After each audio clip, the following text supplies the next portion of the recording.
అందరికీ praise lord. యేసుక్రీస్తు నామములో మీ అందరికీ శుభాభివందనాలు. ప్రియులారా, కల్వరి శిలువలో 7 మాటలు ఎంతో ప్రాముఖ్యంగా మనమందరం కూడా మరి వాటిని చాలా ఇష్టంగా తర్వాత ఆసక్తితో చూస్తూ ఉంటాం, వింటూ ఉంటాం.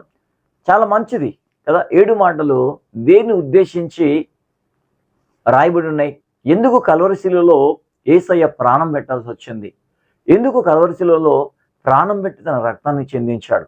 ఏంటి ఈ కల్వరి శిలువలో ఆయన పలికిన 7 మాటల్లో ప్రాముఖ్యత ఏముంది? ఏమి దాగి ఉన్నది? రండి మనం కనుగొందాం. కొన్ని విషయాలు మనం చూద్దాం.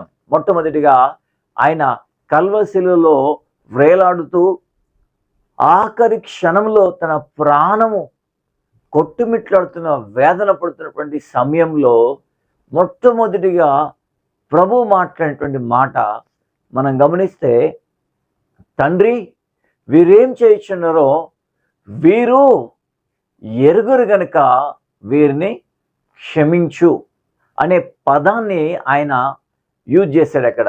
హల్లెలూయా కదా. లూకా సువార్త 23:34 మనం చూస్తూ ఉంటాం. మొట్టమొదటిగా ఆయన పలికిన మాట, తండ్రి, వీరేం చేయుచున్నారో వీరికి తెలియదు నాయన, కనుక దయతో వీరిని క్షమించు ప్రభు అని అన్నాడు.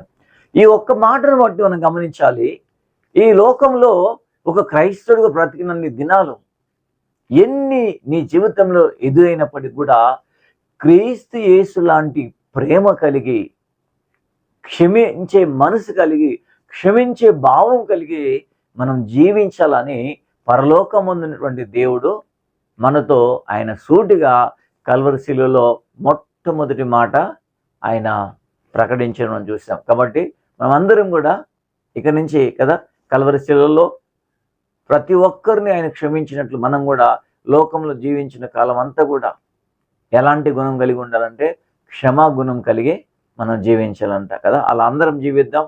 దేవుని వాక్యానుసారంగా మనం నడుద్దాం. దేవుడు ఈ మాటలు దీవించునుగాక.